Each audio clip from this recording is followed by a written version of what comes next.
Auspicia este programa Banco Provincia.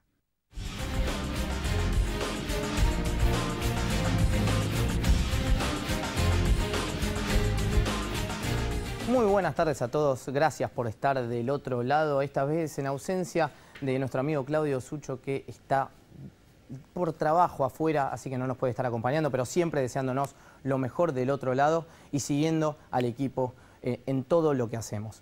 Hoy, aprovechando la ausencia de Sucho, vamos a decirlo, decidimos darle una vuelta de tuerca a la economía de hoy, como la conocemos y a quienes escuchamos hoy en día. Estamos escuchando todo el tiempo lo mismo, entrando en una coyuntura que habla todo el tiempo de lo mismo, de números quizás pequeños, viendo cuánto fue la variación de la actividad o cuánto se vendió de dólares o cuánto aumentó la tasa en 0,5 porcentuales. Tratemos de ampliar, como decimos siempre en este programa, un poco la mirada, un poco más allá. ¿Se están haciendo reformas de base realmente para poder cambiar un poco esta estructura de la economía? Estos años de la economía que venimos viendo que crecemos como un serrucho, que subimos y bajamos y finalmente nos quedamos estancados. ¿Estamos tratando de generar, se está generando empleo finalmente? ¿Podemos seguir gastando más de lo que ingresa? ¿Se puede seguir haciendo esto? ¿Se puede seguir endeudándonos? Vamos a pensar una estructura económica más a largo plazo. Vamos a pensar si se están sentando las bases hoy para poder hacerlo finalmente a futuro. O si estamos entrando en un ciclo que de nuevo nos lleva a cosas que finalmente terminan en desempleo, en educación muy baja. Datos que hemos visto durante este año que la verdad son demasiado preocupantes y que tampoco parecen ir mejorando. Con lo cual, tratemos de focalizarnos en salir un poquito de la coyuntura tan típica y que tanto nos llenan la cabeza todo el tiempo escuchando estos pequeños números, estas pequeñas variaciones, y vayámonos un poco más a largo plazo. Y además, yendo a largo plazo, empezás a escuchar gente más joven. Economistas que no son los que habitualmente escuchás y los que venís escuchando hace más de 20 años. Trajimos hoy a 3 economistas, una de ellas ya estuvo con nosotros, los otros 2 están innovando y son muy bienvenidos en esta casa, para contarnos cuál es su visión. Los 3 tienen visiones diferentes y las 3 visiones son completamente válidas y nos van a dar mucho para aprender y nos van a enriquecer. Son gente que sabe mucho y que hoy se está ocupando realmente de cuáles van a ser estas bases que finalmente tenemos que sentar para el futuro. Sobre todo pensando incluso hasta en nuestros hijos, en nuestros nietos, en todas las generaciones que vengan de aquí en adelante. Dejar de pensar un país tan cortoplacista para empezar a pensarlo en el largo plazo y cómo finalmente podemos avanzar, cómo finalmente podemos crecer sostenidamente con una idea que sea lógica y adecuada a nuestro país. Vamos a estar en primer lugar, nuestro primer invitado, Martín Alfie, él es consultor económico. En segundo lugar va a estar con nosotros Matías Surt, él es director de la consultora INVEC. Y en tercer lugar va a estar Ana Rameri con nosotros, quien ya estuvo en este programa, que ella es economista del Instituto de Pensamiento y Políticas Públicas de la Unidad Popular. Los 3, como les decía, muy formados, muy metidos en el tema de hoy y muy comprometidos además con la realidad y con todos los desafíos que tiene la Argentina por delante. Tratemos de escucharlos, tratemos de sacarnos todos los perjuicios que tengamos y avancemos todos juntos por una Argentina, la verdad, mucho mejor. Tenemos el segmento emprendedor, que finalmente son los que arrastran y los que viven esta economía en carne propia, no tanto la analizan, sino que la viven. Así que está con nosotros Ignacio Puig Moreno, que él es director de contenidos de Acámica. Él, justamente, trata de crear nuevos talentos. ¿Cómo lo hace? Mezclando la tecnología y la educación. Brillante lo que trae, y brillante el contenido educativo, que cada vez, entendiendo cuáles son los cambios en el mundo que está viendo en términos tecnológicos, en términos de avances, que tenemos que empezar a seguir. Muchas veces la educación va de la mano con esto, y si nos quedamos atrasados en educación, nunca vamos a poder llegar a estos avances que finalmente el mundo está yendo hacia eso. Y si lo negamos, no podemos tapar el sol con la mano. Con lo cual, tratemos de aprender, dedicémonos a aprender, que para eso estamos y para eso se ha creado el inversor como primer medida. Empezamos este programa y para eso les dejo las redes para que se comuniquen con nosotros. Nos encuentran en Twitter, en Facebook y en Instagram como Equipo ULAT. Pueden ver todos nuestros programas en YouTube, nos encuentran como El Inversor Oficial. Pueden escribirnos también todas las consultas, equipo.ulat@gmail.com, y también leernos en nuestro newsletter www.elpuntodeequilibrio.com. Ahora sí, pequeña apertura y nosotros empezamos.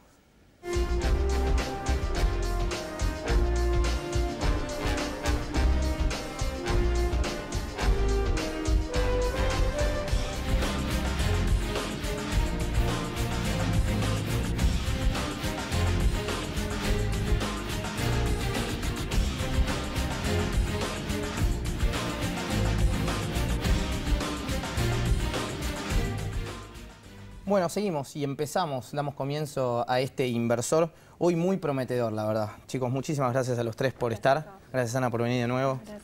Te voy a dejar de molestar en algún momento, te prometo. No, está bien. Los presentamos con un pequeño video y después arrancamos con la charla. Dale. Vamos a eso.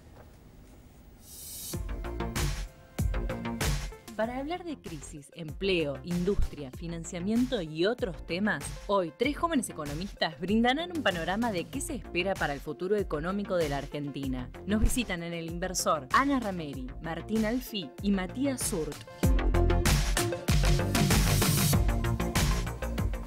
Bueno, chicos, arrancamos. La verdad, les agradezco por venir. También tratemos de hablar cada uno, poner sobre la mesa todos los conocimientos que tienen, que sé que son muchísimos, y tratemos de construir de aquí en adelante soluciones o por lo menos implantar ideas en quienes nos están viendo. Quería tocar uno de los temas, no vamos a ir tanto a la política, porque la verdad es que es un momento en el que no podemos hacerlo, pero se estuvo hablando en el último tiempo mucho de una reforma previsional. Esto es algo obviamente que es a largo plazo, sabemos lo que es el bono demográfico, es algo que en algún momento se va a venir. Es algo que lo esperamos hoy, hay que hacer, la reforma es inminente. ¿De qué forma la verían necesaria? No la verían necesaria, la verdad que no es algo que se tenga que hacer. Ana. Sí, a mí lo que me preocupa es que la reforma previsional parece ir en línea con restringir derechos a la población jubilada y pensionada, digamos que ya viene de muchos años con rezago, a pesar de que se puso en marcha la reparación histórica, todavía no se saldó la deuda previsional. Este gobierno ha sido rápido y no ha puesto trabas para resolver otro tipo de deudas, como el pago a los fondos buitres, a los conocidos fondos buitres. Pero, sin embargo, en cuanto a la deuda previsional, ha realizado una quita importante de esa deuda, y la verdad que lo que se escucha comúnmente en cuanto a la reforma previsional tiene que ver con aumentar la edad jubilatoria, y la verdad que eso complejiza aún más las condiciones de vida de los jubilados, que hoy tienen que tratar de sobrevivir con haberes que están muy por debajo de la canasta de la tercera edad. Vos decís que se priorizaron cosas por delante de los jubilados, digamos que es una prioridad. Yo creo que sí, y creo que justamente lo que ahora se está escuchando es que la reforma va en línea con poner más límites al gasto social en materia de previsión social. Sin embargo, no se piensa en que hay posibilidades de ampliar los ingresos y la recaudación del sistema previsional en el marco de que hoy tenemos que las contribuciones patronales están a la mitad de los niveles de los años 90, luego de la reforma que ya se hizo en los 90, y por otro lado tenemos un 52% de la fuerza laboral por fuera de los mecanismos formales, claro, lo cual lograría 52%. Mira, pensé que era menos. Exactamente. Martín. Bueno, yo comparto con lo que decía ella. Me parece que la reforma previsional, como se está planteando, los primeros indicios apuntan a cambios como el aumento de la edad jubilatoria, que me parece que son discusiones que se vuelven un poco peligrosas porque justamente son sectores de la sociedad que hay que proteger y son sectores vulnerables, por lo cual me parece bien que se discuta. Ciertamente hay temas a resolver con la sustentabilidad del sistema, eso no hay dudas, con que haya más gente con empleo en blanco, que eso va a ayudar a la sustentabilidad del sistema, claro. Pero me parece que los primeros indicios hacia dónde va apuntando, por lo menos las declaraciones, no son cambios que me parezcan que son positivos. Yo creo juega ahí el tema de la edad que va avanzando, digamos, vemos que la gente cada vez muere con más años, o sea, es una realidad eso. Sí, yo creo que es una discusión más integral, que es una discusión que atañe a todo lo que es el mercado laboral, a las nuevas formas en que se desarrolla el trabajo. Digamos, también entra la cuestión de la reforma laboral. Hay cuestiones mucho más profundas. Me parece que limitarlo simplemente a la cuestión de la edad jubilatoria, claro, es un camino que lleva a un lugar un poco peligroso. Así que me parece que hay que pensarlo más integralmente. Mati. Sí, en esta misma línea me parece, por un lado, teniendo desde la óptica de las prioridades del gobierno, me parece que al contrario, ahí no estoy de acuerdo. El gobierno, uno de los gastos que más aumentó en este año, y además teniendo en cuenta que tiene que resolver el problema fiscal, que es bastante grave, es el de las transferencias a jubilados y pensionados. O sea que no creo que no haya una prioridad en cubrir a ese sector que, como sabemos, que es vulnerable, pero entiendo que hay una reforma necesaria, como vos decías, por el tema de la esperanza de vida que cada vez se alarga más y de la insostenibilidad que tiene el sistema.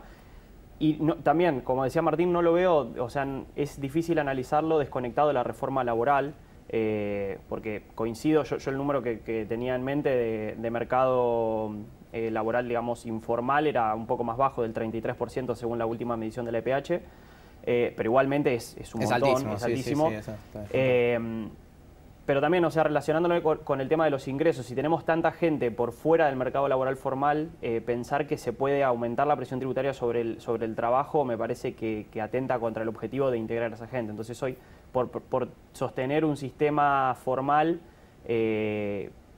como el statu quo, digamos, no queremos hacer algunos cambios, pero hace años que tenemos a 1/3 de la fuerza laboral por fuera sin gozar de ninguno de estos beneficios que creemos, o por ahí que sí estamos beneficiados los más favorecidos, digamos, y que estamos adentro del mercado en blanco, y que de alguna manera hay que resolverlo. Por ahí el tema de la edad yo creo que sí, que se va a tener que aumentar, se puede hacer de manera gradual.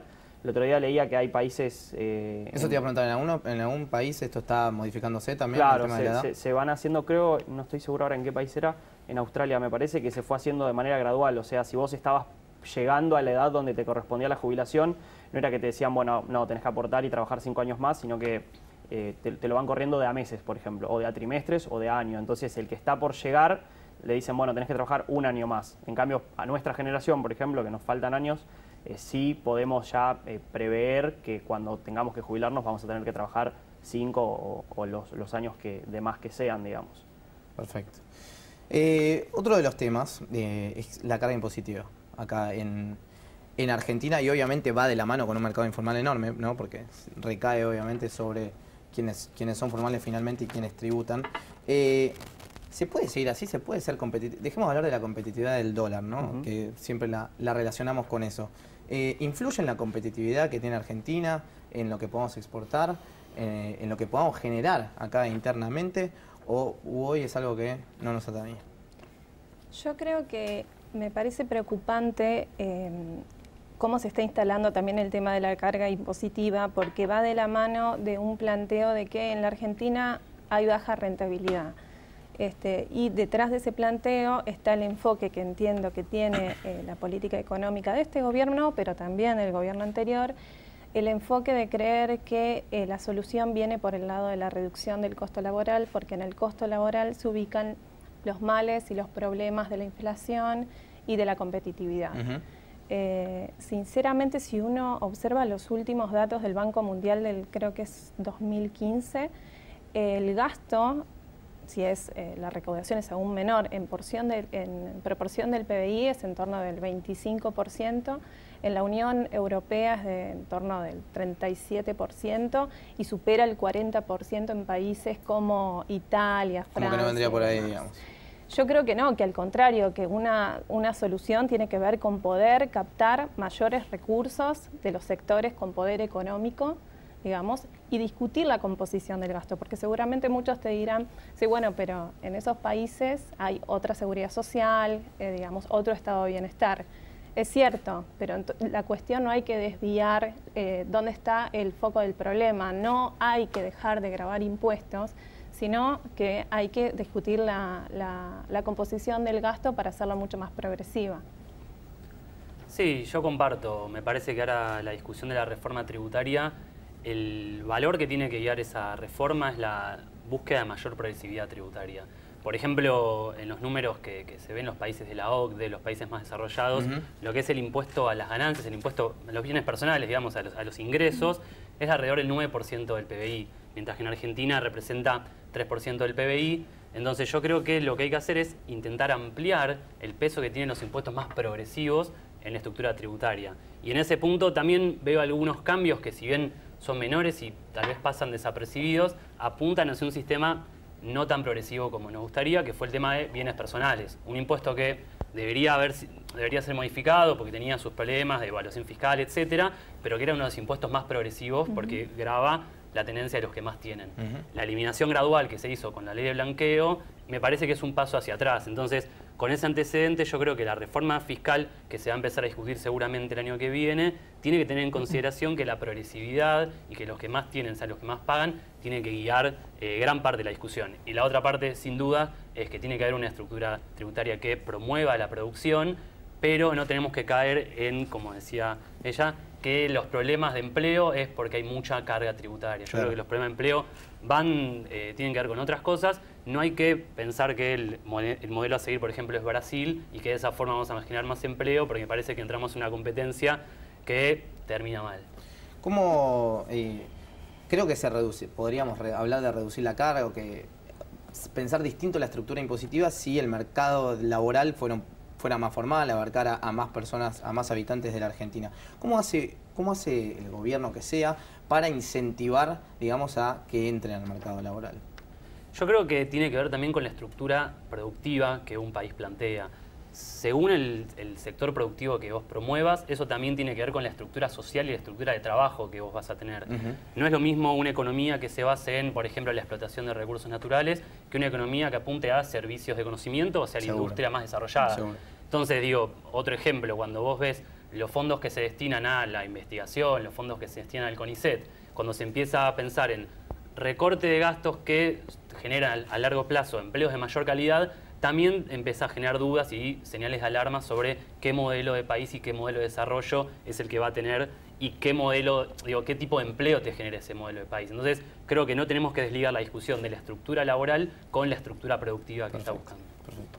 Sí, total. ¿Puedo aportar una cosita? No, que estoy de acuerdo y que de hecho es una consigna falsa y falaz creer que reducir los costos laborales o que esto incluye también el paquete de contribuciones patronales a cargo de los empleadores, promueve la generación de empleo y empleo formal. Hemos tenido experiencias en la Argentina, como te decía, en la reducción de las contribuciones de los 90, pero después en el año 2014 también se aprobó una ley de reducción del 100% al 75% de las contribuciones patronales para promover la generación de empleo, y esto no tuvo ninguna relevancia. Sí, no tuvo ningún efecto, al contrario, se amplió. ¿No te parece raro, Ana, Ana y todos también, el hecho de que haya, por ejemplo, el impuesto al débito del crédito, como es el cheque, por ejemplo, que se creó como una emergencia y ahora sigue vigente? ¿Puede estar bien pensada una lógica así, digamos, de país? Sí, eso es una de las cosas que quería aportar. En primer, yo estuve siguiendo un poco el debate en el que ya empezó en el Congreso, si bien con algunas presentaciones, lo grueso seguramente esté el año que viene, pero y uno de los analistas que estuvo hablando nombraba al impuesto al cheque y a, por ejemplo, a ingresos brutos, de las distorsiones que genera y la dificultad que por ahí también tenemos para intentar compararnos con otros países donde esos impuestos no existen directamente. O sea, son como rarezas que se pusieron por situaciones de emergencia y que después se fueron prorrogando año a año y que de alguna manera, digamos, hay que solucionarlos. Yo creo que sí, que no se puede hacer un análisis unicausal, en eso estoy de acuerdo. La reforma laboral en los 90 o la flexibilización laboral pudo no haber tenido efectos positivos porque vos tenías unos costos por otros factores altísimos, como puede ser el tipo de cambio atrasado. Entonces, industrias que estaban en el sector transable o que estaban expuestas a importaciones, por más que le bajes los costos laborales, con un dólar de 1 a 1 no podían competir. Y lo mismo para el 2014, vos hacías 3 años que tenías una economía ya estancada y hasta en caída, entonces pensar que en ese contexto bajar costos laborales te va a generar por sí solo un incremento del empleo, no es correcto, pero pensándolo en una... O sea que hoy menos. Pero yo creo que hoy estamos en economía. Sí, pero hace 3 trimestres que se está creciendo, ya la recesión terminó el trimestre pasado.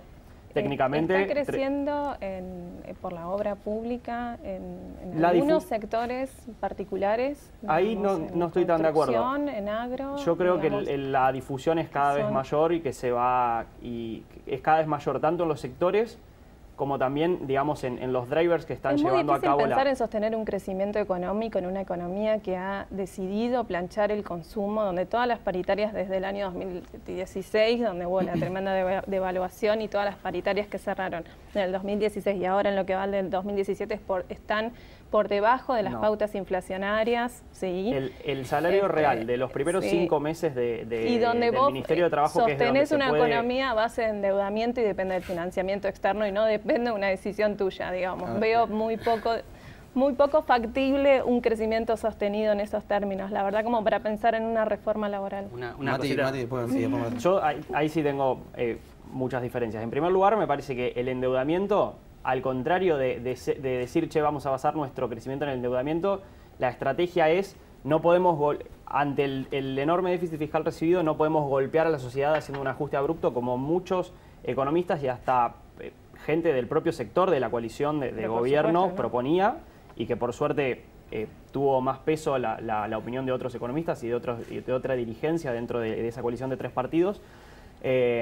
Entonces, yo ahí al endeudamiento no lo veo como un fundamento del modelo, sino como un puente de transición hacia una economía ordenada para no atacar con un shock a la población. Pero gran parte del endeudamiento se está usando para sostener amortizar deuda pasada. Sí, con tasas de intereses menores que esas de cada $5 deudas. que entran de deuda, 4 son para el pago de intereses y demás. Pero eso es positivo. O sea, lo que quiere decir eso es que la deuda no está creciendo. Nunca se discute la parte del déficit que le corresponde. No, una cosita que a mí me gustaría plantear, digo, más allá de la discusión coyuntural que es muy válida, que me parece lo que tenemos que hacer con respecto, por ejemplo, a la reforma laboral, es escapar un poco de estos discursos que parecen fáciles y parecen simples.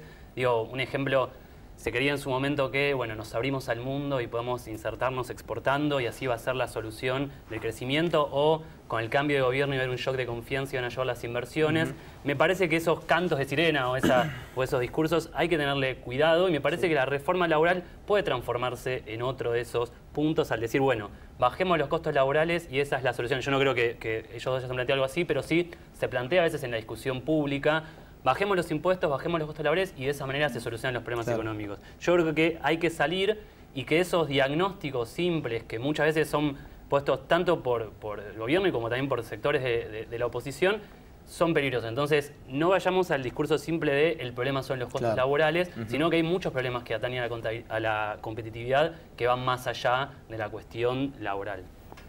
En eso estoy de acuerdo y está en línea con lo que decía de que no pueden existir explicaciones unicausales, al menos que tengan sentido o que sean sostenibles en el tiempo. En eso, para redondear nada más el tema anterior con respecto a lo que decíamos de salarios, las cuentas nacionales muestran que en el primer trimestre el consumo ya creció y hay indicadores, si bien algunos todavía están en rojo, pero ventas de autos decían, bueno, pues está muy influenciado por el blanqueo, pero ventas de motos es claramente un segmento de la población de recursos medios o bajos, y eso está creciendo sostenidamente, 50% respecto al año pasado y llegando al récord que fue en el año 2013. O sea, entonces, que la gente está sustituyendo leche por motos. No. Seguramente que hay un cambio de composición del consumo, pero yo no creo que Lo que crece es el consumo de altos ingresos. Las motos no son un consumo de altos ingresos. Y además, ¿cómo explicamos con un aumento de las prestaciones sociales como hubo 300.000 asignaciones universales más por hijo que en el 2015, porque el Estado fue a buscar a muchas personas que estaban en condiciones de recibirlas, pero que no habían hecho los trámites por distintas razones, por desconocimiento o porque no accedía el Estado a esos sectores? Que es una transferencia, sí, no te sirve para vivir, estamos de acuerdo, pero son 1.000 pesos o 1.200 pesos por mes. La extensión de las asignaciones familiares por hijo a los monotributistas. 1.200.000 monotributistas no cobraban asignaciones universales y hoy los cobran. O sea que el Estado está para esas personas que fueron las más perjudicadas el año pasado por la caída del salario real, lo compensó por otro lado. Y hoy en día el salario real del sector formal, porque del informal no tenemos una serie larga por lo que sabemos que pasó en el INDEC para poder comparar, ya está en niveles de los mismos meses del año 2015. Vamos a otro tema. Otro tema que también está planteado de acá a 4 años. Podríamos hablar de las metas de déficit, pero me quería concentrar en las metas de inflación. Sabiendo y analizando historia de lo que ha sucedido en otros países, yo creo particularmente que la inflación es digamos, uno de los principales males de la economía y creo que afecta, de hecho, a la gente más vulnerable del sistema. Con lo cual, creo que hay que bajarla seguramente. ¿Es el inflation targeting, digamos, las metas de inflación, una buena forma de realizarlo, también eligiendo la tasa de interés como política monetaria, o no lo es? ¿Se puede hacer con una inflación que partía desde una base de 40, 30 y pico %? Bueno, yo ahí lo que creo es que de nuevo entramos en capaz otro orden de diagnóstico, que se creía que la inflación iba a ser muy fácil, que se dejaba de emitir, se ponía una meta de inflación y las expectativas iban convergiendo, y la verdad lo que pasó más que nada los primeros meses de este año demuestran que la inflación sigue siendo un problema y que la forma de solucionarlo no es tan simple como se plantea en un principio. Entonces, la núcleo sobre todo. La núcleo sobre todo, los alimentos son... Digo, yo veo lo que seguramente en las cabezas de los que manejan hoy el Banco Central deben estar capaz repensando la estrategia y me parece que ya se demostró que solo con las metas de inflación no alcanzan. Entonces, en ese sentido, yo creo que han habido también muchos errores diagnósticos. Por ejemplo, en su momento el presidente del Banco Central dijo que el aumento de tarifas no era inflacionario. Me parece que esos errores diagnósticos empiezan a demostrar que la única herramienta no puede ser la tasa de interés. Y a mí lo que me da miedo es que en esta búsqueda de reducir las expectativas inflacionarias y de seguir subiendo la tasa de interés, se empiece a ralentizar el consumo, que este aumento que se dio durante los primeros meses se planche nuevamente y que el año que viene se vaya una economía de nuevo con el consumo muy debilitado. Entonces, ahí empiezan a generarse ciertos problemas. Hay gente que niega un poco, o economistas y colegas, que niegan un poco que la actividad tenga que ver con la tasa de interés, porque dicen que solamente atañe al Banco Central bajar la inflación y lo otro es tema del gobierno. No, bueno, digamos que, por ejemplo, no yendo muy lejos, la Fed en Estados Unidos tiene tiene como misión mantener, la actividad económica, el desempleo es una variable muy importante para la determinación de la tasa. Yo creo que el Banco Central, en coordinación con el resto del equipo económico, tiene que tener un ojo puesto en la actividad sin ningún tipo de dudas. Yo, con respecto a la pregunta inicial que hacías, me parece que las metas sí pueden ser una herramienta acorde para bajar la inflación en Argentina, más que nada teniendo en cuenta que hubo experiencias de países un poco más similares a los nuestros, o sea, desde el nivel de desarrollo hasta acá mismo cercanos en la zona, y no es tanto un modelo solo del primer mundo, donde podría haber dudas de, bueno, allá funciona pero acá no, sino que está aprobado. Quizás sí fueron un poco... Pero en estos niveles estaba, te pregunto, porque no lo sé. Sí, por ejemplo, Chile estaba creo que en cerca del 30% cuando lo inició. El tema es que tenía diferencias de que no tenía, por ejemplo, atrasos de precios relativos. Entonces ahí sí tenés... claro, no tenías una situación tan complicada de déficit, precios relativos, y tanto por tarifas como por dólar. No tenían un tipo de cambio tan atrasado como teníamos nosotros cuando iniciamos. Entonces esas sí son complicaciones que, como dice Martín, fueron quizás errores de diagnóstico al principio y que quizás condicionaron, digamos... La credibilidad. Claro, la credibilidad al haber puesto metas un poco ambiciosas, teniendo en cuenta estas cosas que no estaban presentes en otros países como... ¿Crees que tenían que modificarlas? No. Yo creo que fue un error quizás ponerlas al nivel que las pusieron al principio, pero después pasa que se lo preguntaron. No fue Alfonso Pratgay el que las empezó. No está muy claro eso. No está muy claro. Me parece que uno de los pilares de las metas de inflación es la credibilidad y, como decía Matías, capaz cuando se pusieron las metas no se sabe cuál fue la discusión, bajo qué diagnóstico, e inclusive también estaría bueno saber cuál es la lectura del Banco Central con respecto, por ejemplo, a lo que fue la inflación del año pasado y por qué este año, está bien, el Banco Central tiene que ratificar la meta porque es la meta de inflación y la credibilidad, pero me parece que falta diagnóstico, por ejemplo, que haya informes del Comité de Política Monetaria que digan cuáles son las posiciones de los distintos representantes en el Banco Central, que vayan comentando las discusiones, como pasa en el resto de los países que tienen las metas de inflación. Me parece que la construcción de credibilidad, que es básico para este sistema, también está fallando. Las notas de la Fed, por ejemplo. Yo de todos modos le agregaría a la discusión de las metas la cuestión estructural y cómo funciona la inflación en una economía, que normalmente es la que le pone freno a los planteos distributivos, como sucedió en la década, en el gobierno anterior, digamos. La inflación aparece como un tope para un planteo distributivo distinto y es un mecanismo de transferencia de ingresos de los sectores populares hacia los sectores dominantes, ¿no?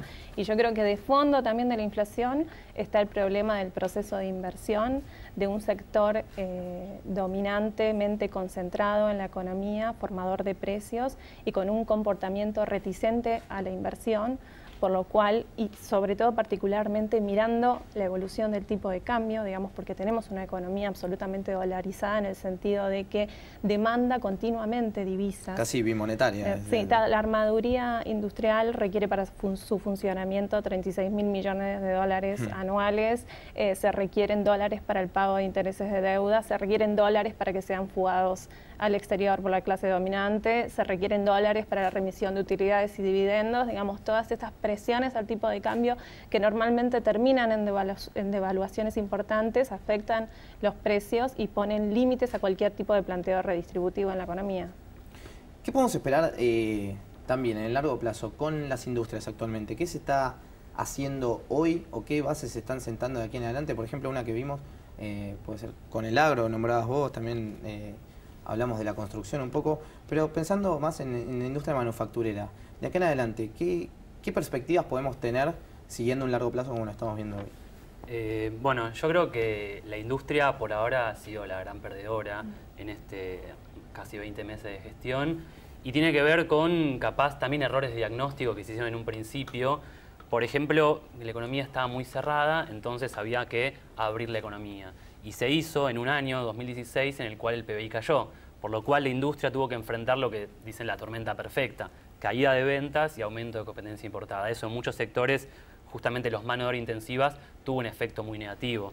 La industria necesita políticas que vayan hacia el aumento de su competitividad, eso sin ningún tipo de dudas, pero me parece que a veces hay una visión un poco también simple y error diagnóstico, que es, bueno, el problema de la industria es que no es competitiva y en vez de atacar capaz los problemas más de largo plazo de competitividad, ya sea temas logística, temas impositivos, temas de acceso al financiamiento. ¿Todos los países pueden ser competitivos en lo que se propongan?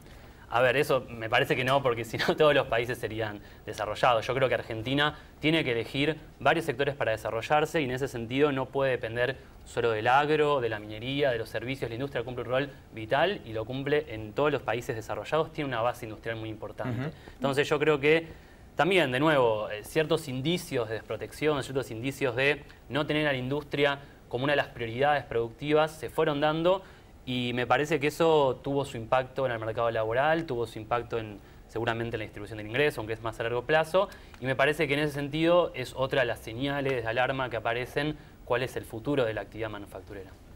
Yo el tema de la industria lo pongo en un contexto mucho más amplio. O sea, desde una mirada global o internacional, la industria está en retirada, digamos, como participación de la economía en todos los países del mundo o en la mayoría, desde los 70 hasta la fecha, con distintas velocidades, pero es innegable que el peso de los servicios es cada vez mayor y que la economía se está volviendo cada vez más inmaterial, por así decirlo. Nada más. Ahí también hay mucho de traspaso de tareas de la industria a servicios, o sea que tercerización, y hay que ver también no solo el PBI como peso en la industria peso en el PBI, sino la industria en sí, el PBI industrial per cápita. Digo, solo un detalle para tener en cuenta. Pero estamos de acuerdo que los servicios toman cada vez mayor importancia en la industria, a costa de la industria y de las actividades primarias, no solo de la industria. No es a costa de la industria, sino también por la tercerización de servicios que tiene la industria. Entonces hay que tener cuidado en eso porque la industria sigue siendo muy importante, inclusive para las actividades de I+D.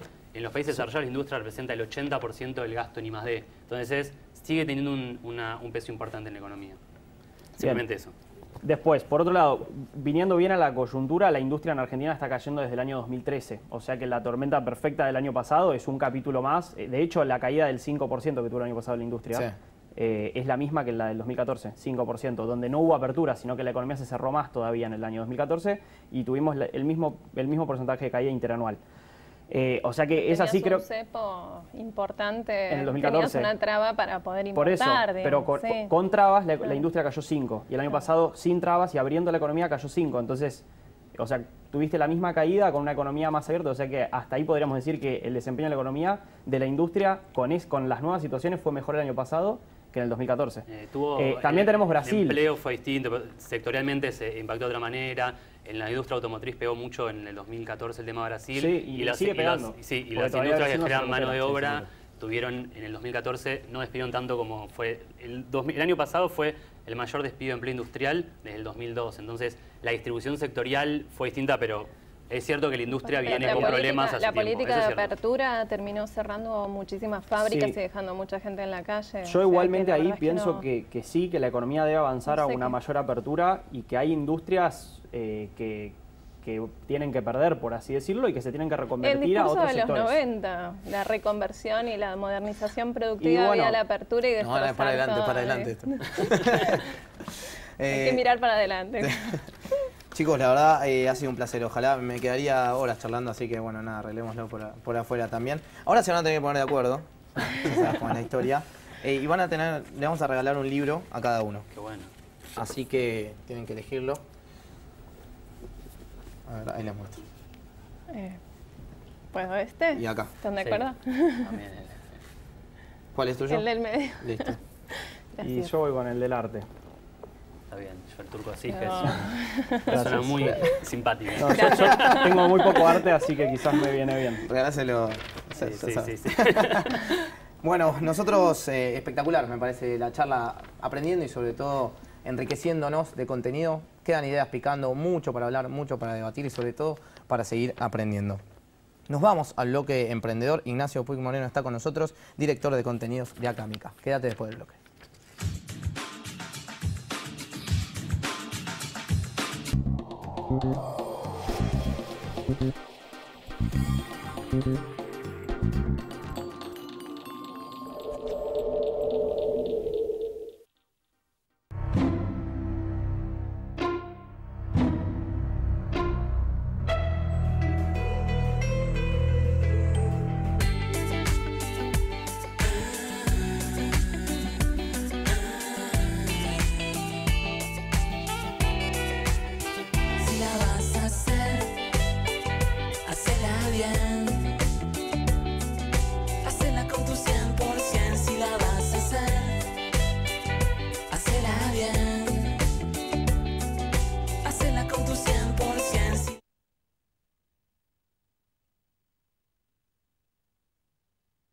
Innovación permanente, vocación por la vida, calidad sin fronteras.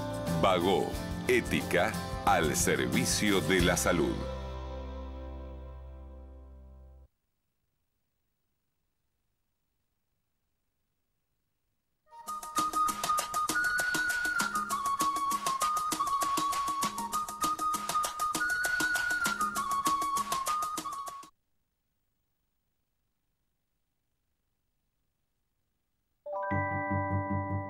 Con una nueva visión, entre todos los vecinos, estamos construyendo la capital del norte argentino.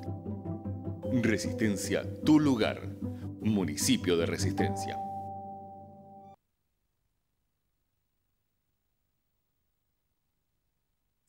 Alcanza tu sueño.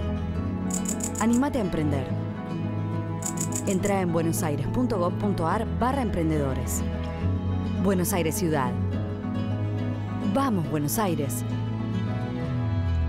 Estamos como somos, el último libro de Tomás Bulat. El economista que pudo explicarle la economía a todos, revisa los mitos que nos impiden tener el país que queremos. Estamos como somos, de Tomás Bulat. Publica Sudamericana.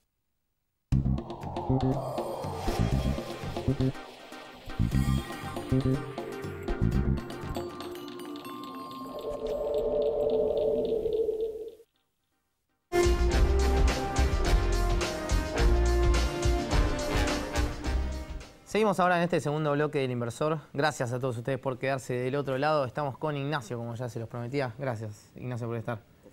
Te presentamos con un pequeño video y empezamos la charla.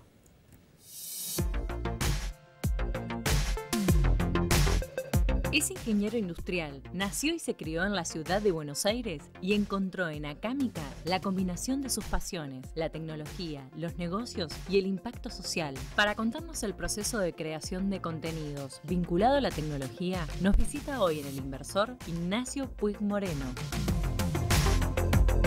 Bueno, Ignacio, ¿nos contás un poco qué es Acámica? Claro, Acámica es una empresa de tecnología en educación. Empezamos hace 5 años con el objetivo de crear el talento del futuro. Y esto hacerlo combinando nuestros conocimientos del mundo de la tecnología, del diseño y los negocios y abordándolos, combinándolos para atacar lo que es las necesidades educativas en profesiones digitales que es talento que hoy está súper demandado y que también lo que pide este tipo de talento y lo que pide la educación en general es propuestas distintas de cómo aprender combinando realmente tecnología, cómo aprender con propuestas educativas y pedagogías distintas, y hoy lo hacemos todo eso, lo hacemos online, lo hacemos presencial. Hablábamos en la charla anterior sobre un tema de que el mundo directamente está cambiando a más servicios, ¿no? A más valorar un poco lo que es el capital humano, y creo que ustedes se basan un poco en esa premisa, ¿no? De poder darle un valor agregado directamente a la persona en temas tecnológicos, en temas de avances mundiales. Totalmente.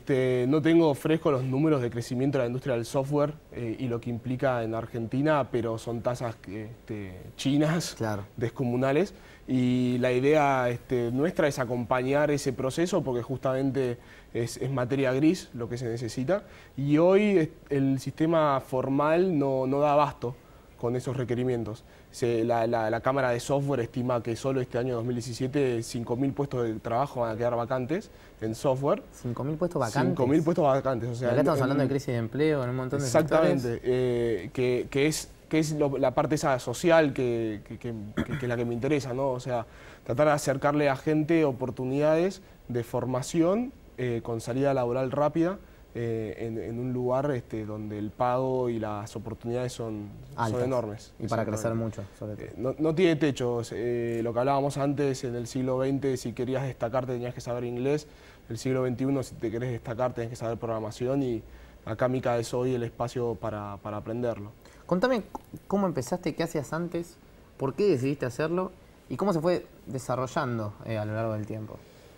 Bueno, yo no venía del mundo de la tecnología ni de la educación, trabajaba... Ingeniero. Sí, soy ingeniero industrial, o sea, estaba vinculado a la industria, trabajando con mi viejo en importación y exportación y la distribución de insumos, pero siempre tuve el bichito de realmente combinar eso, la tecnología me fascina desde joven, y de casualidad fui a un evento de emprendedores donde conocí al primero de mis socios con la idea de empezar una idea, y los dos combinamos con el interés de hacer algo en educación.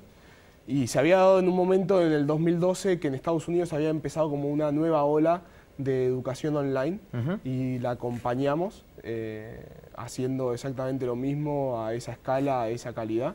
Y bueno, nos tiramos a la pileta y arrancamos. ¿Y pudieron cumplir con las expectativas en un principio? Al principio no, definitivamente. No. Estábamos, como dicen en inglés, too early, o sea, muy temprano para lo que es educación online en la región. La vieron antes, digamos. Es que en realidad hicimos algo que hacen muchos, o sea, ves algo que está pasando, una tendencia en el mundo, y decís, bueno, esto inevitablemente va a llegar acá. Claro. El tema es cuándo, ¿no? Exactamente. Ese es el gran desafío de emprender, ¿no? Cuando se abren esas ventanas de oportunidad, ¿en qué momento entras vos? Es como, no sé, las redes sociales, o sea... Exacto, total. Estaba MySpace y ya existían las redes sociales antes de Facebook, pero Facebook entró en un momento y de una forma distinta. Bueno, nosotros en ese momento entramos un poco temprano, pero encontramos la vuelta como para ir desarrollando y cambiando la idea a lo que es hoy acá Mica, que bueno, ya es otra cosa. ¿Empieza acá Mica con una idea social también? Sí, al principio incluso nos estábamos planteando si nos formábamos como una fundación ONG. Claro.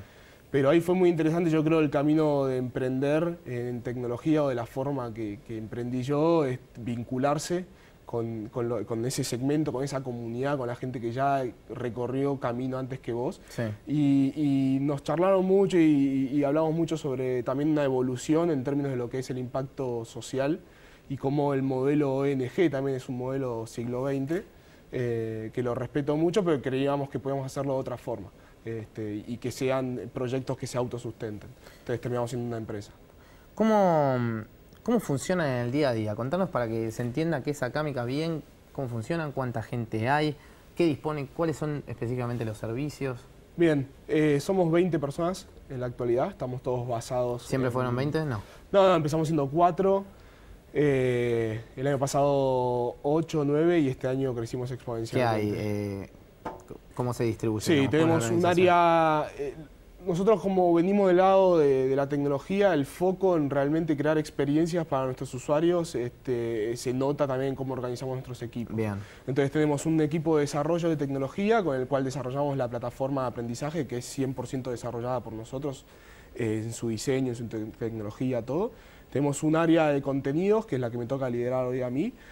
Nosotros entendemos que la experiencia de aprendizaje es la combinación de esas cosas. Y en mi equipo trabaja gente de ciencia de la computación, gente de ciencia de la educación, gente de diseño. Es una multidisciplinariedad, claro, realmente para aportarle la seriedad que significa la educación. Porque después nosotros tenemos 3 líneas de negocios. La más importante es las propuestas de carreras cortas en profesiones digitales, que las hacemos a distancia o presenciales. ¿Carreras cortas y cuánto tiempo? Son carreras cortas, son 5 meses. Nosotros tratamos, creamos estas propuestas de la mano de la industria, justamente. Trabajamos con empresas del estilo de Globant, por ejemplo, que trabajamos con sus equipos de técnicos y de recursos humanos para entender qué es lo que necesita la industria y después sí ponerle una capa educativa interesante para ofrecerle eso a nuestros O sea, estas empresas estudiantes. quizás te dicen, te orientan un poco por cuáles son las necesidades que hoy este rubro que está creciendo mucho está necesitando y a partir de eso se adaptan ustedes. Sí, también tiene un sentido que la educación formal, tradicional, si bien la seguimos recomendando y es súper sólida, te da muchos fundamentos, tiene una velocidad de cambio distinta a la tecnología. O sea, en la tecnología te puede haber cambiado la versión de ese lenguaje de programación 3 veces en un año, y para que una carrera formal cambie tiene que pasar por todo un proceso burocrático que le toma 3 años. Entonces, imagínate. Mínimo, exactamente. Entonces, las empresas nos piden también a nosotros que les ayudemos a transformar a ese talento que ellos ya contratan del sistema formal y ponerlo a punto para estar trabajando con ellos. ¿Trabajan con muchas empresas entonces de afuera? ¿Todas argentinas? Hay de todo. Trabajamos con empresas como Globant, que nació acá, pero hoy es una multinacional que cotiza en bolsa y todo, al igual que Mercado Libre. Sí, de hecho cotiza allá. Cotiza allá, exactamente. También con Mercado Libre trabajamos con empresas Global Logic, que también es una especie de Globant, pero nacida en Estados Unidos. La verdad que hoy todos tienen el mismo problema de este rubro, por lo que hablábamos antes. Hay 5.000 puestos de trabajo que nadie está cubriendo. O sea, no es para cualquiera programar, así como no es para cualquiera ser economista. Seguro. Pero bienvenido a todo lo que se quieran sumar porque espacio hay. ¿Necesitas saber algo para entrar? No, lo que se necesita para aprender es lógica y matemática básica. Bien. Siempre recomendamos haber terminado el secundario, pero tampoco es un impedimento, no prejuzgamos a nadie. O sea, nosotros estar en el rubro de la educación informal y las certificaciones de industria, no te exigimos nada que te deja fuera, sino tu predisposición y tus ganas. O sea, esto es emprender también. Claro. O sea, viste, el mundo laboral es vos sos tu propio emprendimiento. Exacto. Si te quieres salir a comer la cancha, podés venir acá, Mica, que no hay problema. Cuando terminan el curso, supongamos los 5 meses, ¿es lo mismo a distancia y presencial? A distancia le damos mucha más flexibilidad a los estudiantes, porque hay gente... A ver, nosotros siempre tenemos una bendición y también una maldición en esta Argentina. Tenemos la universidad pública, es acceso gratuito, pero así todo, solo menos del 15% de la población tiene un título. ¿Qué quiere decir eso? Hay mucha gente que, no sé, tiene que viajar 3 horas para ir hasta ahí, de ida y vuelta, cosas por el estilo, y tiene que laburar y no le da. Entonces nosotros entendemos esa necesidad que se da tanto en Argentina como en el resto de la región, que es nuestro foco, y España, y le damos flexibilidad para que terminen en el tiempo que ellos puedan. Pero si lo haces en 5 meses estás ok. Nuestros programas presenciales, en cambio, sí, tenés un tiempo en el que tenés que empezar y terminar, y como que te ayudamos también a ordenarte y a que no solo aprendas lo técnico, sino también habilidades blandas o humanas, le decimos nosotros, porque la idea es que te prepares a fondo para salir a trabajar. Y tienen, digamos, después de eso, una vez finalizado el curso, la persona recibe un título, recibe... Sí, nosotros lo que le damos es un certificado de aprobación y completitud de lo que hicieron. Estos certificados vienen acompañados de la validación de estas empresas que trabajan con nosotros en crear estos contenidos. Sí. Y este certificado, obviamente, como el título de un universitario, no te asegura nada, depende 100% de vos, pero es una seguridad para nuestros estudiantes de que están invirtiendo su tiempo y su esfuerzo en el camino correcto. O sea, la industria le está diciendo, che, es por acá, y nosotros lo que hacemos es, con esa validación, esas certificaciones, darles esa seguridad, o tranquilidad, mejor dicho, la palabra es tranquilidad. ¿Qué edades son los usuarios que ustedes tienen? Bien, nosotros en promedio tienen 25 años, pero eso es un promedio. El rango tenemos gente desde 10 hasta 65, cualquier persona que realmente tenga ganas viene a aprender. Pero sí, bueno, se da más que nada entre 18 y 30 años. Personas que están terminando su secundaria y dicen, bueno, ¿para dónde quiero llevar mi carrera, mi profesión? Gente que quizás sí está estudiando o ya terminó y dice, uy, me di cuenta que me tengo que actualizar. Claro. Y no necesariamente porque quieren ser programadores. Hay gente que no se trabaja en marketing y dice, che, estoy todo el tiempo lidiando con un equipo de programadores o con un proveedor, entonces tengo que entender. Me gustaría saber más. Exactamente. Y te conviene, es como el mecánico, ¿viste? Vos llevas el auto y lo tenés que confiar si no entendés. Bueno, con marketing pasa lo mismo. O sea, te cotiza una aplicación para celulares y vos tenés que confiar de lo que te dicen, el tiempo y el costo. Pero bueno, si entendés un poco, por lo menos le puedes decir, ¿Estás seguro que es eso? Estas empresas, ¿cómo fueron confiando en ustedes? ¿Cómo fue ese acercamiento? Bueno, o sea, ya son 5 años de caminar, A ver, tecnología de por sí es un mundo muy colaborativo. Cuando vos creás un producto de tecnología, de software, tenés que estar colaborando con distintas partes y eso lo traducen en cómo son humanamente en este rubro. Seguro. Y los programadores se encuentran, se juntan, hay encuentros que se llaman meetups, que son encuentros informales, que hay gente que, no sé, maneja una tecnología y como saben que se actualiza muy rápido, la única forma que tienen ellos para todo el tiempo estar actualizados es vincularse con pares y no necesariamente de su misma compañía. Y eso lo hacemos nosotros también, nosotros hosteamos, alojamos ese tipo de encuentros. Y las empresas siempre nos conocieron por eso y nosotros las fuimos a buscar y todo el mundo colabora. La verdad que lo que a mí me copa del mundo de la tecnología es la colaboración más que la competencia. Es impresionante, o sea, y en este mundo todo es competencia, todo es me saco un 10, un 9, que nosotros ya no creemos en eso, es aprobás o no aprobás y vos después te valés por lo que sabés porque vas y te toman un examen técnico. Vos sos tu propio producto, ¿no? Exactamente, y te vendés así, o sea, no pisando cabeza, sino tipo realmente, che, si laburamos todos juntos podemos hacer que esta industria siga creciendo y siga teniendo lo que necesita. ¿Con cuánta gente empezaron? ¿Cómo lo difundieron y hoy cuántos usuarios tienen? Empezamos siendo 4, éramos los socios fundadores. Y sinceramente no teníamos ni idea de lo que estábamos haciendo, salvo por uno de mis socios, que ya previamente había hecho un emprendimiento súper exitoso en entretenimiento.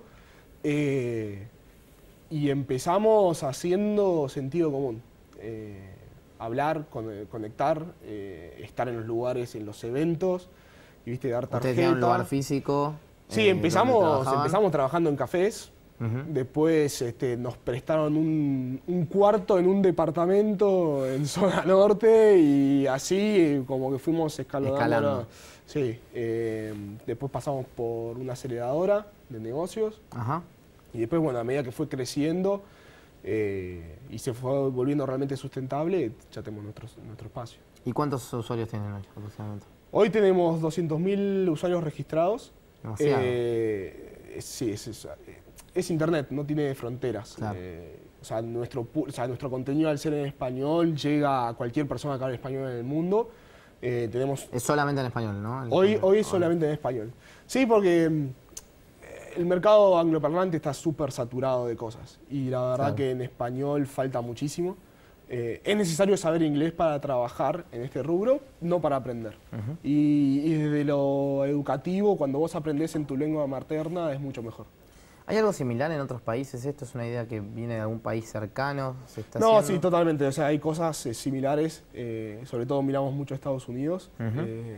Silicon Valley es la cuna. Bueno, eso seguro. Y ahí hay mucho. Lo que es innovador, lo que hacemos nosotros, es la propuesta, la combinación de cómo combinamos la tecnología con la educación, con la propuesta pedagógica. Incluso tenemos papers escritos. Mira. ¿Se pueden leer ahí en la página? Todavía no los tenemos subidos, así que apenas los subimos los compartimos porque obviamente es un orgullo de que acá en Argentina estamos haciendo cosas que a nivel educativo, innovación global, no tenés que ir solo a Finlandia para aprender cómo innovar en educación. Hablábamos un poco antes en la entrevista anterior sobre reformas a largo plazo. ¿La educación tiene que tener una reforma a largo plazo? Lo voy a decir en términos personales, pero yo creo que cualquier país que no tiene buena educación y buena justicia no va para ningún lado. De ahí se desprende todo, así que educación es lo que nos diferencia todavía y es la base sólida que tenemos de lo que es la Argentina fuerte que es hoy. Ignacio, un honor tenerte acá, espectacular, y bueno, te estaremos viendo y siguiendo. Y nos hablamos, muchísimo éxito, ya creo que no hace falta que te lo diga. Muchas gracias. Vamos cerrando nosotros este programa, hemos tenido un gran programa, con todo, escuchando nuevas voces, escuchando economistas, gente que quiere lo mejor para el futuro y sobre todo generadores de empleo. Vamos cerrando este programa. Nos encuentran en la radio, en FM Millennium 106.7 los martes de 21 a 22 y los viernes de 22 a 24 horas. Nos pueden leer también en nuestro newsletter www.elpuntodeequilibrio.com y nos reencontramos nosotros en esto que es El Inversor el próximo sábado a las 14 por Canal Metro. Chau, chau. Auspició este programa Banco Provincia.